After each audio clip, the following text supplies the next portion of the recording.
Olá, tudo bem? Sejam bem-vindos. A história de hoje chama-se O Coroné, o Macaco e Meu Avô. A tradução e adaptação é de Marcos Miliano. O conto original chama-se A História de Willie, o Vagabundo, escrita em 1824, pelo escritor inglês Walter Scott. A adaptação traz o conto para o sertão baiano no início do século XX. Então, tá confortável? Vamos começar. Vocês já devem ter ouvido falar daquele tal Roberto Ferreira, um sujeito que viveu por esses lados há bastante tempo. A Bahia ainda vai se lembrar muito dele. Nossos pais costumavam prender a respiração com força apenas em ouvir o seu nome. Ele era um coroné, como se falava naquele tempo. Coronel Roberto era odiado e temido por toda a região. Os homens acreditavam que ele tinha um pacto com o demônio e que era a prova de bala. Se alguém atirasse contra ele, as balas derreteriam como se fosse gelo no fogo. A maldição mais suave que se lançou sobre o coroné foi: o diabo que chicoteie Coroné Ferreira. Mas quem vivia em suas terras não o achava um homem mau. Agora vocês podem saber que meu avô morava nas terras do Coroné, em um sítio conhecido por Primavera. Minha família vivia nas propriedades dos Ferreira desde os tempos dos cangaceiros, e bem antes até. Agora está abandonado. Tive lá 3 dias, sentado no umbral, e me sinto feliz por não ver mais aquela ruína em que se converteu. Vivia meu avô, Tino de Bio, um sujeito engraçado, quase um comediante. Metido ator na juventude, tocava bem a sanfona e fazia sucesso. Ele não gostava de ver sangue. No entanto, como era obrigado a acompanhar o coronel nas caçadas e nos acertos de conta, observando e protegendo, viu muita coisa errada. E talvez, por não ter conseguido evitar, tenha feito também algumas coisas. Tino acabou sendo uma espécie de favorito do coronel. Frequentemente, era chamado para tocar sanfona nas festas. O velho doge copeiro, um tipo de mordomo que acompanhava o coronel Roberto na saúde, na doença, na riqueza e na pobreza, na felicidade e na tristeza, gostava especialmente do instrumento, de onde vinha o bom cartaz do meu avô. Bom, meu avô não cuidava bem dos negócios, mas também não era um perdido. É que ele não tinha muito dom com a economia, e estava com 2 pagamentos de aluguel, chamado foro, atrasados. No domingo de Pentecostes, conseguiu se livrar de uma delas tocando sanfona e proferindo alguns versos de cordel. Mas quando chegou o dia de finados, o capataz avisou que o aluguel deveria ser pago ao coronel Roberto no dia combinado, ou então Tino teria que ir-se embora. O dinheiro custou-lhe muito esforço, mas, como tinha muitos amigos, acabou conseguindo reunir a importância de 100 contos de prata. Quase tudo veio de um vizinho conhecido como Zé de Lau, uma raposa velha. Era um esperto nesse mundo que se seguiu à República, mas gostava muito de um sopro de ar mundano, às vezes de uma ou outra canção na sanfona. E, acima de tudo, achou que seria bom negócio emprestar o dinheiro para meu avô, tendo como garantia todos os bens do sítio Primavera. E lá se foi meu avô, à casa grande dos Ferreira, com o fardo pesado e o coração leve, feliz por escapar da ira do patrão. Bom, a primeira coisa que ele soube na casa foi que o coronel Roberto estava muito nervoso por causa do acesso de gota, e de fato, só deu sinal lá pelo meio-dia. A questão talvez nem fosse o dinheiro, acreditava Doge Copeiro, mas talvez ele não quisesse fazer meu avô esperar. Até a sala, onde estava o coroné, sentado em completa solidão, acompanhado apenas por um enorme e mal encarado macaco, o seu animal preferido. Um bicho maldoso e dado a brincadeiras estranhas. Raivoso, o bicho corria ao redor da casa grande, urrando e guinchando, abocanhando e mordendo quem aparecesse. Coronel Roberto o chamava de Major. Poucas pessoas gostavam do nome ou do jeito do bicho. Meu avô não estava exatamente tranquilo quando a porta bateu, e ele se viu no salão apenas na companhia do coronel, de Doge Copeiro e de Major, uma coisa que nunca lhe acontecera antes. Coronel Roberto estava sentado, ou melhor, esticado em uma cadeira grande de braços, com sua melhor toga de veludo e os pés em um apoio. Seu rosto parecia doído e cadavérico, uma coisa feia. O macaco estava sentado à sua frente, com uma casaca de renda vermelha e com a peruca do coronel na cabeça. E sempre que o coronel Roberto gemia de dor, o macaco gemia também. O gibão do coronel estava pendurado em um gancho atrás dele, e o facão e a pistola ficavam a seu alcance, pois ele tinha a velha mania de ter as armas prontas e um cavalo selado dia e noite, do jeito que costumava fazer quando era capaz de montar e sair atrás de algum cabra marcado que tivera informação. Alguns diziam que era por temor de vingança das famílias, mas eu acho que ele estava acostumado com aquilo. Aquele não era um homem que temesse alguma coisa. O livro caixa, com a sua capa de couro e fivela de cobre, estava ao seu lado, e um caderno de anedotas colocado entre as folhas, mantendo-o aberto no lugar onde estava a informação de que o bom homem de primavera estava atrasado no pagamento do foro. O olhar que Coronel Roberto dirigia a meu avô parecia ter a intenção de congelar o coração dele no peito. Dizem que ele franzia o senho de tal maneira que aparecia a marca de uma ferradura na testa. Era como se ela tivesse sido gravada naquele lugar. Veio de mãos abanando, seu filho de uma quenga. Meu avô, com a máxima bondade e prudência, deu um passo à frente e colocou um saquinho com dinheiro na mesa, com movimentos ligeiros, como alguém que tem muita segurança no que faz. Tá tudo aqui, Tino.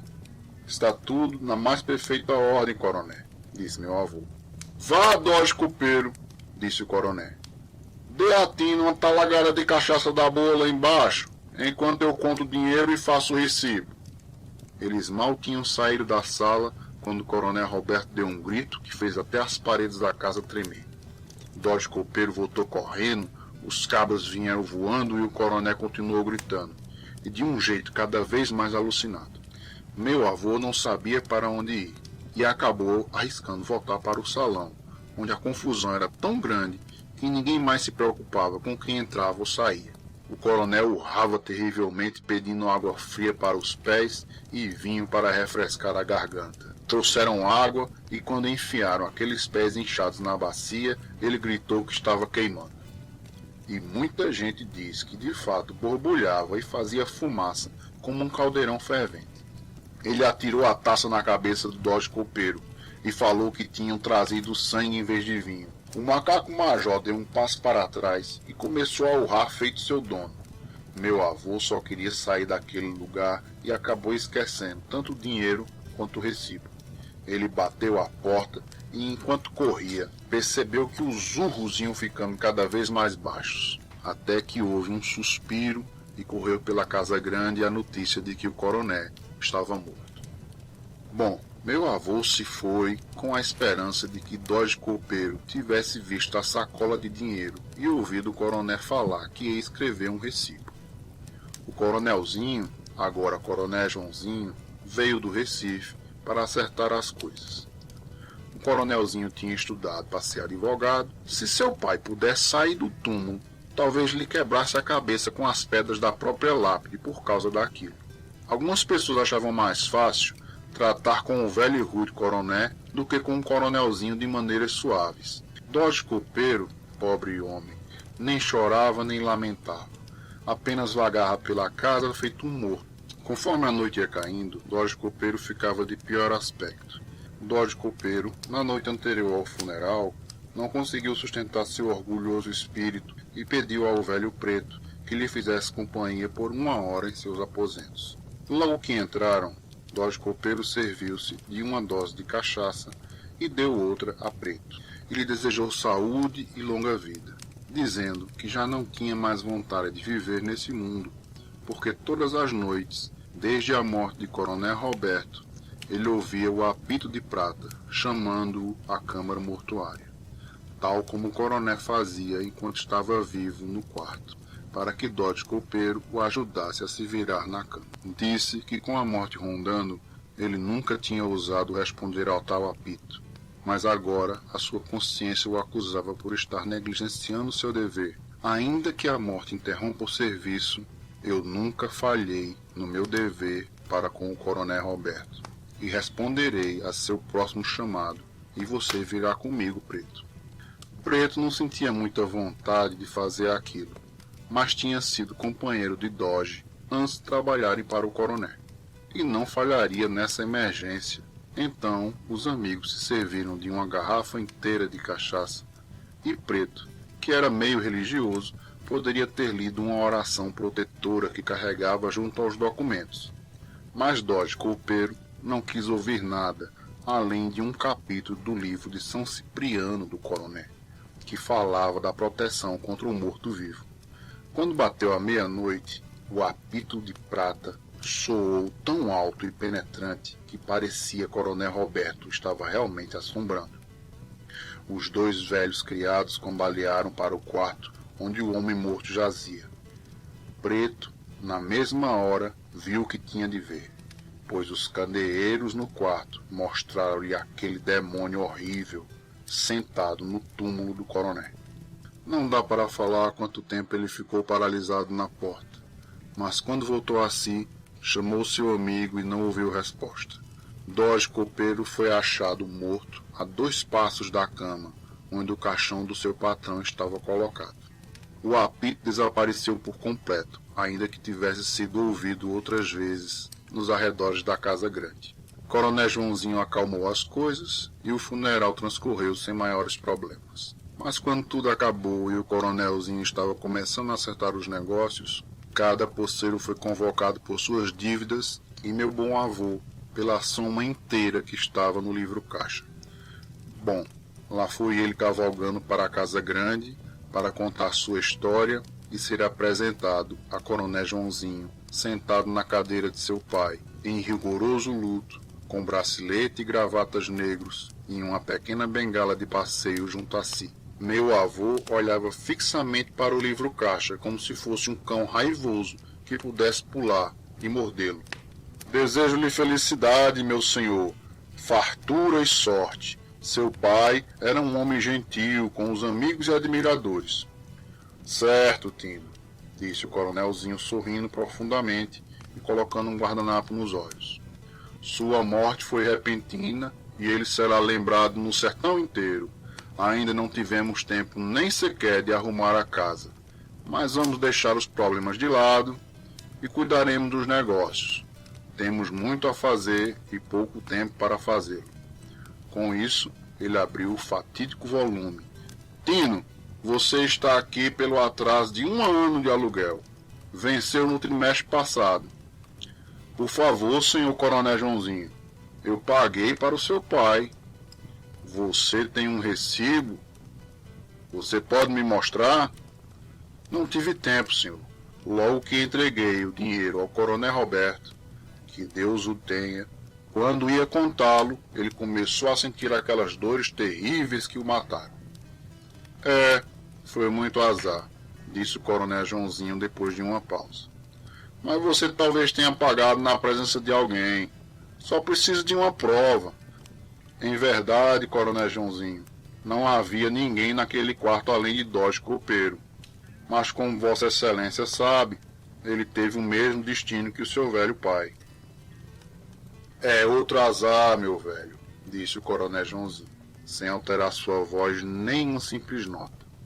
O homem para quem você pagou o dinheiro está morto. E o homem que testemunhou o pagamento está morto também. E o dinheiro que deveria estar por aqui não chegou perto dos cofres. Como eu posso acreditar nisso? Eu não sei, Excelência, mas tenho anotadas aqui cada uma das moedas. Fiz um empréstimo a 20 pessoas e estou certo de que todos terão a coragem de testemunhar que o dinheiro foi mesmo emprestado. Eu não tenho dúvida que você pegou emprestado o dinheiro. Eu gostaria mesmo era de ter alguma prova do pagamento a meu pai. O dinheiro deve estar em algum lugar da casa, coronel Joãozinho. E como Vossa Excelência não o pegou, e como Sua Excelência, que descansa em paz, não podia mesmo levá-lo consigo, talvez alguém da família o tenha visto. Perguntaremos aos criados, Tino. É o mais razoável. mas mordomos e criadas, peniqueiros e cabras, todos negaram que tenham visto uma sacola de dinheiro como a que meu avô descrevia. Para piorar, ele não tinha mencionado a nenhuma alma viva o propósito de pagar seu aluguel naquela visita. Uma lavadeira tinha visto algo sob seu braço, mas não sabia o que era. Coronel Joãozinho Ferreira ordenou que os criados saíssem e então falou ao meu avô.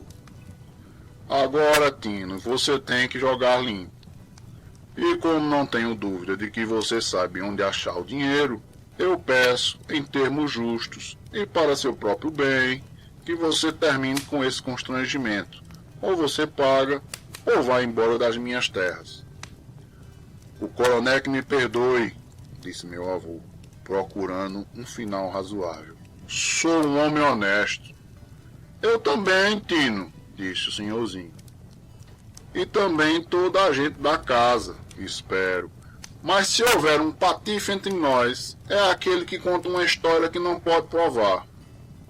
Fez uma pausa e então acrescentou de maneira mais cortante. Se entendi sua estratégia, meu caro, você está querendo tirar vantagem de alguma notícia maliciosa para me privar do dinheiro e talvez desconfie do meu caráter, insinuando que já recebi o aluguel que estou cobrando. Onde você acha que está o dinheiro? Fale, homem, disse o coronel, assumindo o olhar muito particular que seu pai tinha quando estava bravo. Fale, homem, quero saber o que você está pensando. Você acha que eu estou com esse dinheiro? Longe de mim uma coisa dessas, disse meu avô. Você acha que um de meus empregados pode estar com ele? Eu detestaria acusar um inocente, disse meu avô. E se houver um culpado, não tenho provas. Em algum lugar o dinheiro tem que estar, se existe uma palavra de verdade na sua história. No inferno, se você quer saber mesmo o que eu estou pensando, disse meu avô louco de raiva. No inferno com o seu pai, o macaco e aquele apito de prata.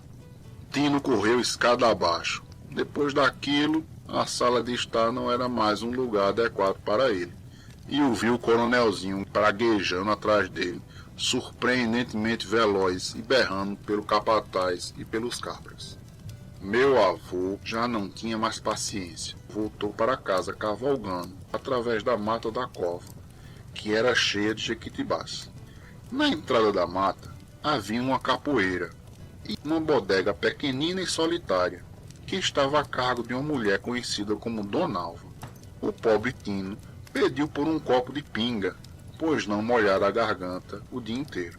Dona Alva insistiu para que comesse algo, mas ele nem quis ouvir falar disso, nem se dispôs a descer do cavalo, e tomou toda a aguardente em 2 goles, derramando na terra um pouco a cada um.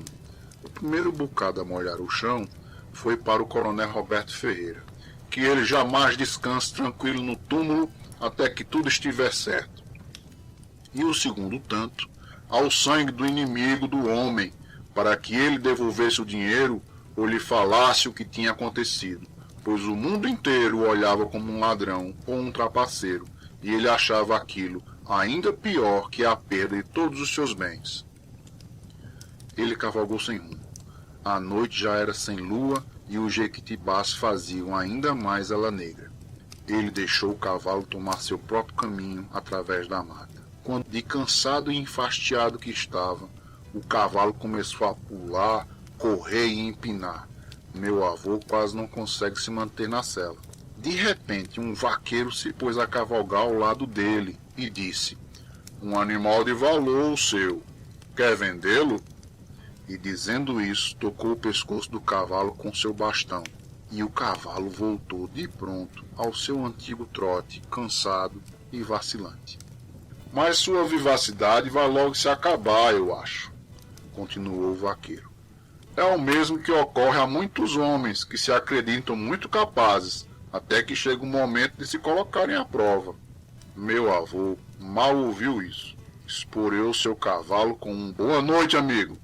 Mas o forasteiro não era desse de dar o braço logo a torcer. Cavalgando como cavalgava Tino, estava sempre a seu lado. Meu avô começou a enfadar-se. e, para dizer a verdade, a sentir um pouco de medo. O que é que você quer de mim, amigo? Ele disse. Se você for um ladrão, não tenho dinheiro. Se for um homem honesto querendo companhia, não tenho ânimo. Se alguma coisa o está atormentando, disse o forasteiro, conte-me. Sou alguém que, mesmo muito caluniado neste mundo, não tem igual se a questão for ajudar os amigos. Então, meu avô, para aliviar o próprio coração, mais do que esperando por ajuda, contou-lhe a história do começo ao fim. É um caso complicado, disse o forasteiro, mas acho que posso ajudá-lo. Se puder me emprestar o dinheiro, amigo, sem esperar que eu devolva tão cedo, confesso que não preciso de nenhuma outra coisa na terra, disse meu avô. Pode ser que haja algo debaixo dela, disse o vaqueiro sorrindo. Escute, vou ser franco com você. Posso recuperar o seu dinheiro, mas você talvez não aceite meus termos. Posso garantir que seu velho senhor está perturbado na cova com essas coisas e lastima por sua família. E se você ousar ir vê-lo, ele vai lhe dar o recibo. Os pelos da nuca do meu avô se arrepiaram com aquilo. Ele pensou que sua companhia pudesse ser algum tipo de trapaceiro, bem-humorado, que estava tentando assustá-lo e pudesse terminar pegando-lhe o dinheiro. Além disso, ele estava alto com a dose de cachaça e desesperado de preocupação, e disse que tinha coragem de ir ao portão do inferno, e mais ainda por aquele recibo. O forasteiro se pôs a gargalhar. Eles cavalgaram mata adentro. Quando o cavalo parou na porta de uma grande casa, e pelo que ele sabia, se o lugar não estivesse a 10 milhas distante, meu avô poderia ter pensado que estava na casa dos Ferreira. Atravessando os arcos do velho portão, entraram no pátio. Viram a frente da casa toda iluminada por 3 fogueiras. Ouviram flautas e violinos e notaram que havia uma dança e bagunça como era costume na casa do coronel Roberto, no São João, no São Pedro e no Santo Antônio, ou em outras ocasiões especiais. Apearam dos cavalos e meu avô achou que estava prendendo o seu na mesma argola que usara de manhã, quando fora atender o chamado do coronel Joãozinho. Deus, pensou meu avô, e se a morte de coronel Roberto não for mais um sonho? Ele bateu palmas à porta como costumava fazer. Ô de dentro! E o velho mordomo Dodge Copeiro, exatamente como antes, veio recebê-lo. Tino sanfoneiro, é você que está aí, cabra velho. Coronel Roberto tem chamado por você. Para meu avô aquilo parecia ser um delírio. Procurou o vaqueiro que o guiava, mas ele tinha desaparecido. Por fim, tratou simplesmente de dizer: Olá, Dodge Copeiro, você está vivo? Eu pensei que estivesse morto. Não faça caso de mim, disse Dodge. Mas cuide de si mesmo, avisou. E veja se não toca em nada, nem em carne, nem em bebida ou em dinheiro, exceto no seu recibo. Dito isso, ele guiou meu avô pelas paredes e corredores que lhe eram bem conhecidos, até o mesmo salão de estar, e havia ainda mais canto de músicas, mais vinho tinto e safadezas e obscenidades por todos os lugares. Mas que Deus nos ajude, que grupo de folhões cadavéricos está ao redor dessa mesa. Meu avô pensou e reconheceu vários, pois tocara para eles em outros tempos. Lá estava o jagunço meio quilo e o dissimulado Romão Coreiro, e o astuto Laude Helena, e Dalielson, careca de barba até a cintura, Zé Durval Machante, com sangue de boi nas mãos, e o selvagem Boizebu Cangaceiro, que mutilou seu vigil, e outros demônios que viveram por aquelas paragens, mas que encontraram o único mal irremediável. Ele se sentara longe de todos e olhava para eles enquanto os outros se divertiam e cantavam, e riam de um jeito que a casa estremecia. Mas de vez em quando, o sorriso deles contraía-se de um modo tão horrível que as unhas do meu avô ficaram roxas e a medula de seus ossos quase congelava. E muitos outros entravam e saíam como se estivessem vivos. coronel Roberto Ferreira, no meio daquele escândalo, gritou com uma voz de trovão que o sanfoneiro fosse à ponta da mesa onde ele estava sentado. As pistolas estavam do lado e o grande facão na cadeira, exatamente como meu avô ouvira pela última vez. A grande almofada do macaco estava também em seu lugar de costume, mas a própria criatura não. É provável que ainda não fosse sua hora, pois ele os ouvira dizendo que se aproximava. O major ainda não veio? E o outro respondeu: chega antes do amanhecer. E quando meu avô se aproximou, Coronel Roberto, ou o fantasma dele, disse: bom, sanfoneiro, você esteve com meu filho para tratar do aluguel anual? Meu avô respirou fundo para dizer que Coronel Joãozinho exigiu o recibo do coronel. Você o terá em troca de alguma música, Tino. Toque uma para nós, Paraíba Masculina. Era uma música que meu avô aprendera com um grande sanfoneiro. A tinha tocado algumas vezes na casa grande dos Ferreira. E agora, com o pedido, ele sentia um frio na barriga. Tino desculpou-se e disse que não tinha a sanfona consigo. Copeiro, seu molenga, disse o tenebroso coronel. Traga uma sanfona a Tino. Copeiro trouxe uma sanfona que poderia ser usada pelo próprio Luiz Gonzaga. Mas ao entregá-la, deu um cutucão no meu avô e, olhando de soslaio, Tino viu que as teclas eram de ferro e que tinham sido aquecidas por brasas. Por isso, ele teve o cuidado de não tocar. De novo, ele se desculpou e disse que, de tão cansado, não tinha forças suficientes para tocar. Então, Tino, coma e beba, disse o fantasma. Não ficaremos aqui, e a conversa de um bêbado com um sóbrio é muito chata.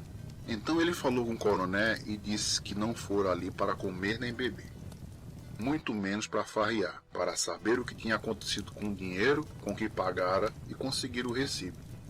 Ele se sentiu tão valente naquele momento que chegou a apelar para a consciência do coronel e disse: se ele quisesse descansar em paz, que não o deixasse com problemas e lhe desse o que era seu. O espectro batia os dentes e ria, mas pegou o recibo e passou para Tino. Aqui está o seu recibo, desgraçado. E sobre o dinheiro, o lazarento do meu filho pode procurá-lo na casa do gato. Meu avô agradeceu muito e estava para sair quando o coronel Roberto gritou: para aí, seu grandíssimo filho de uma égua. Aqui nada sai de graça. E você deve voltar daqui a 2 meses para prestar a homenagem que me deve por conta da minha proteção. A língua do meu avô soltou-se e de repente ele disse em voz alta: coronel, deva a Deus e não ao senhor. Mal tinha acabado de dizer isso quando tudo escureceu a seu redor. E ele caiu na terra em tal estado que perdeu a respiração e os sentidos. Quanto tempo Tino ficou ali, não sei dizer. Mas quando voltou a si, estava caído no velho cemitério da paróquia, bem na porta do túmulo da família Ferreira. Ele estava deitado na grama e havia uma espessa neblina matinal. Seu cavalo estava do lado, calmamente pastando. Tino teria pensado que tudo não passara de um sonho, mas o recibo estava nas suas mãos, comprovadamente escrito e assinado pelo velho coronel. Somente as 2 últimas letras do seu nome estavam desordenadas, como se tivessem sido escritas por alguém vítima de uma dor repentina. Profundamente perturbado, meu avô deixou o cemitério, caminhando pela neblina para a casa grande dos Ferreira. E com muita dificuldade conseguiu falar com o coronelzinho. Bom, seu caloteiro, foram as primeiras palavras. Você trouxe o meu aluguel? Respondeu meu avô. Eu não trouxe, mas trouxe o recibo de Sua Excelência Coronel Roberto. Você me falou que ele não tinha lhe dado? Vossa Excelência poderia fazer a gentileza de conferi-lo? Coronel Joãozinho observou cada palavra e cada linha com muita atenção. E por último deteve-se na data. Com a minha autoridade, ele leu. Em 25 de novembro, o quê? É a data de ontem, canalha. Peguei-a do seu honrado pai. E ele está no céu ou no inferno, não sei. Vou denunciá-lo por bruxaria ao delegado e ao padre, disse o coronelzinho. Vou enviá-lo para o seu patrão, o Satanás. Pretendo falar com o bispo, disse Tino, e contar a ele tudo o que vi na última noite, que são coisas mais urgentes para serem julgadas do que um homem simplório como eu. O coronel Joãozinho fez uma pausa, recompondo-se, querendo ouvir toda a história, e meu avô contou-lhe de ponta a ponta, palavra por palavra. O coronel Joãozinho ficou em silêncio por um longo tempo, e por fim disse muito compenetrado: essa sua história diz respeito à honra de várias famílias do sertão além da minha. E se você a conta apenas para se ver livre de mim, o mínimo que o espera é um ferro quente atravessado na língua, o que será tão ruim quanto ter os dedos escaldados em óleo fervente. Mas se o dinheiro aparecer, será verdade.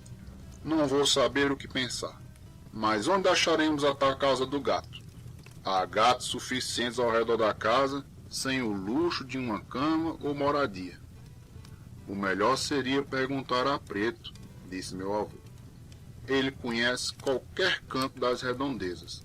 Preto, quando foi indagado, contou-lhes que uma pequena torre, na velha igreja, e somente acessível por uma escada, pois a abertura estava para o lado do telhado da igreja, era chamada de Casa do Gato. Vou até lá agora mesmo, disse o coronel Joãozinho, pegando, com que propósito, sabe lá Deus, uma das pistolas de seu pai. O lugar era perigoso, pois a escada estava podre, carcomida e com alguns degraus a menos. Contudo, o coronel Joãozinho subiu e chegou ao topo da torre. Alguma coisa se lançou sobre ele, a pistola disparou. Um minuto depois, o coronel Joãozinho jogou o corpo do macaco lá de cima e gritou que achara o dinheiro, além de muitas outras coisas estranhas que tinham sumido havia muito tempo. O coronel Joãozinho levou meu avô ao salão, dizendo que lamentava ter duvidado de sua palavra. E agora, Tino, disse o coronel Joãozinho, decretar a honra de meu pai, um homem honesto, mesmo depois de sua morte, que deseja ver a justiça feita a um pobre homem como você, que sabe que homens mal intencionados podem fazer confusão sobre isso a respeito da honestidade da alma dele. Então, acho que devemos pôr a culpa naquela criatura horrenda e não dizer nada sobre o teu sonho na mata. Você tinha tomado pinga demais para ter certeza de qualquer coisa. Esse recibo não é mais do que um documento bizarro. O melhor que podemos fazer é colocá-lo no fogo sem demora. Certo, mas por mais bizarro que seja, é um comprovante de que paguei o meu aluguel, disse meu avô, que estava com medo de perder a prova de que tinha pagado ao coronel Roberto. Vou anotar o seu pagamento no livro caixa e dar a você um comprovante do meu próprio punho, disse o coronézinho. Se você for capaz de ficar com a boca fechada, diminua o valor do seu aluguel. Muito obrigado, senhorzinho, disse Tino. Sem dúvida vou estar em boas mãos sob a sua proteção, mas gostaria de conversar com alguém da igreja sobre o assunto, pois não queria que a exigência do senhor, seu pai, não evoque o fantasma do meu pai, disse o coronelzinho interrompendo, disse meu avô. Ele me pediu que voltasse lá, depois de exatamente 2 meses. Então, disse o coronelzinho, se você está tão perturbado, fale com o padre daqui. É um bom homem, considera a honra da minha família e ademais acredito que ele deseja a minha proteção. Com aquilo, meu avô prontamente concordou que o recibo deveria ser queimado, e o coronezinho jogou no fogo com suas próprias mãos. Um lume voou, com uma longa série de faíscas na cauda e um ruído sibilante como um busca-pé. Meu avô foi à casa do pároco, que quando ouviu a história, disse a sua verdadeira opinião, que pensava que meu avô tinha ido longe demais com assuntos perigosos, ainda que, como recusava as ofertas do diabo de comida e bebida, fosse de esperar que ele se mantivesse em um caminho sério dali para frente. E meu avô, de livre e espontânea vontade, jurou a si mesmo que não tocaria por muito tempo, nem na sanfona, nem num copo de cachaça.